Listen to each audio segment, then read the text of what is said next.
जो previous lecture में हमने स्टडी किया था अपना poles and zeros plus system response को, ठीक है जी। उसके बाद मैंने आपको दो न्यूमेरिकल करवाए, एक स्किल असेसमेंट थी और एक एग्जांपल थी, ठीक है जी। अब हम स्टडी करने वाले हैं फर्स्ट ऑर्डर सिस्टम को। तो first order system without zeros can be described by transfer function as shown in figure. देखो बच्चों, वो कह रहा है कि एक फर्स्ट ऑर्डर सिस्टम है जिसको मैं बगैर जीरोस के डिस्क्राइब कर रहा हूँ नीचे एक ट्रांसफर फंक्शन की फॉर्म में। बगैर जीरोस का मतलब तो आप समझ गए होंगे, यानी कि इसमें कोई भी ऐसा कोई पॉइंट नहीं है जहां पे इसकी वैल्यू हमें जीरो मिले। उसकी वजह देखें, जी ऑफ एस जो हमें दिया गया वो हमारे पास बराबर है constant over S plus constant, यानी कि ए की कोई भी जो वैल्यू है वो एक कांस्टेंट है, इस वजह से मैं कांस्टेंट इसे कह रहा हूं, ठीक है। G of S is equal to A over S plus A. आपने इस इक्वेशन को याद रखना है फर्स्ट ऑर्डर सिस्टम के लिए, बिकॉज ये आपके काम आने वाला है नेक्स्ट। जब आप यहाँ पे एक न्यूमेरिकल आएगा आगे जो मैं आपको करवाऊंगा, वहां पे आपको ये फॉर्म याद रहनी चाहिए, ठीक है।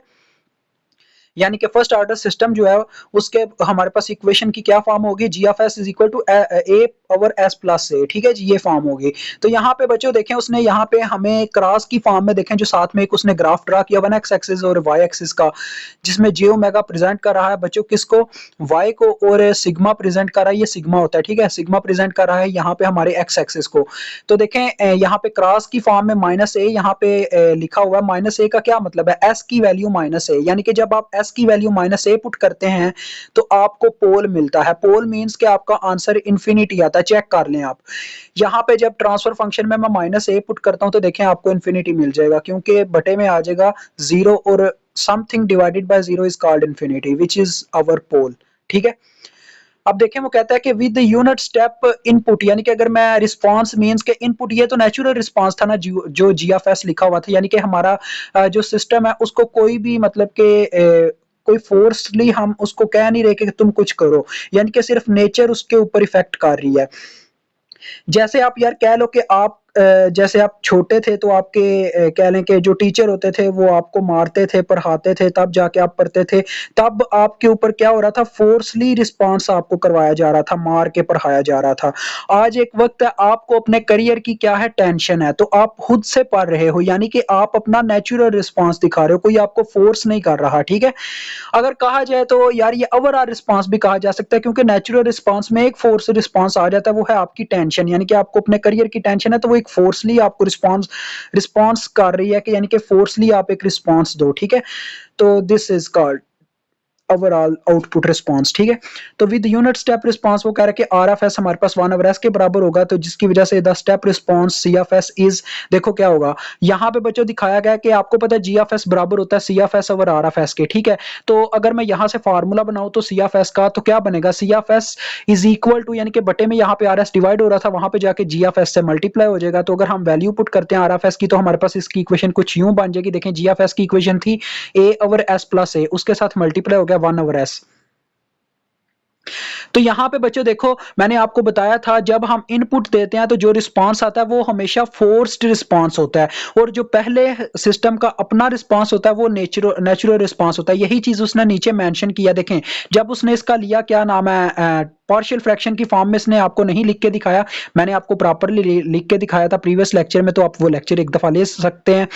तो यहाँ पे देखिए उसने बस मेंशन किया कि सी एफ टी बराबर होता है forced response plus natural response. ये सी एफ टी का मतलब है यानी कि forced response, C N T का मतलब है नेचुरल रिस्पांस। तो देखें सी एफ टी में आया 1, 1 मींस कि वो जो 1 ओवर एस आना था ना वो यूनिट स्टेप आना था, यू ऑफ टी आना था। यू ऑफ टी तो हम लिखते नहीं है, आपको पता है यू ऑफ टी की जो मैग्नीट्यूड होती है 1 होती है, तो उसको हम आम तौर पे 1 से ही प्रेजेंट करेंगे, ठीक है। और उसके बाद सी एन टी यानी कि सॉरी सी एन टी, हाँ सी एन टी, ये तो फोर्स्ड रिस्पांस था ना 1 बच्चों, हमने जो इसको यानी कि यूनिट स्टेप इनपुट दी वो तो फोर्स्ड रिस्पांस था 1, ये जो आपको नजर आ रहा है। और ये जो माइनस ई की पावर माइनस 8 है ना, ये आपका नेचुरल रिस्पांस है, जो कि क्यों यहाँ पे हमारे पास इस फॉर्म में आ रहा है, जरा गौर करें कि हमारे पास आना था ए ओवर एस प्लस ए, ठीक है।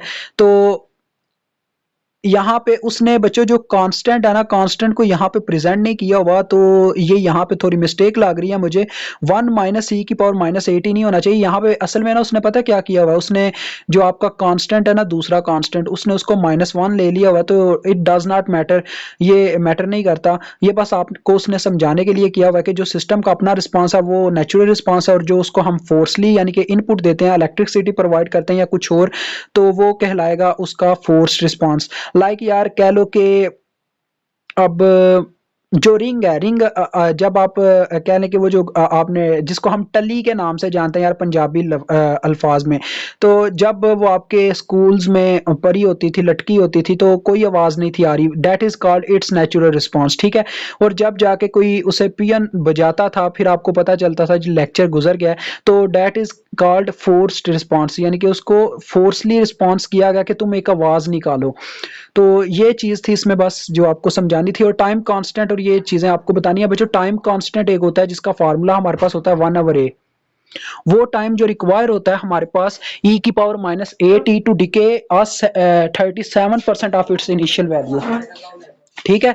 कोई भी हमारे पास सिस्टम है ना बच्चों, तो उसको आपको डिकेइंग सिस्टम ही मिलता है वो आपको, यानी कि e⁻⁸ यानी कि ये डिकेइंग एक्सपोनेंशियल सिग्नल है, तो लिहाजा इसका क्या मतलब है कि वो डिके करेगा। तो जब 37% उसकी वैल्यू का डिके कर जाता है तो वो हमारा टाइम कांस्टेंट कहलाता है, दैट इज 1/a। उसके बाद बच्चों हमारे पास एक राइजिंग टाइम का फार्मूला आता है, इसको भी आपने याद करना है, TR बराबर होगा आपका 2.2/a।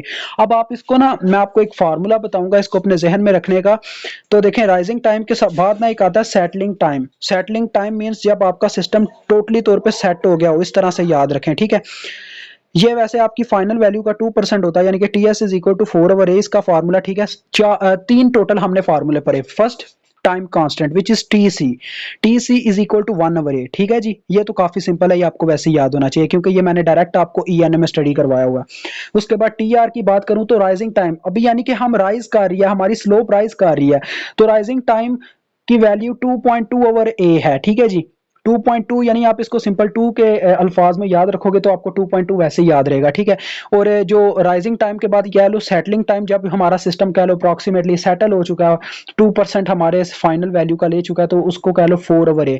अब इसको देखो ना, हमें याद हो रहा है यानी कि 2.2 और उसके बाद 4 आ रहा है, यानी कि ये थोड़े आपस में मिलते जुलते हैं, तो आप इनको फार्मूलाज के तौर पर याद रख सकते हो, ठीक है।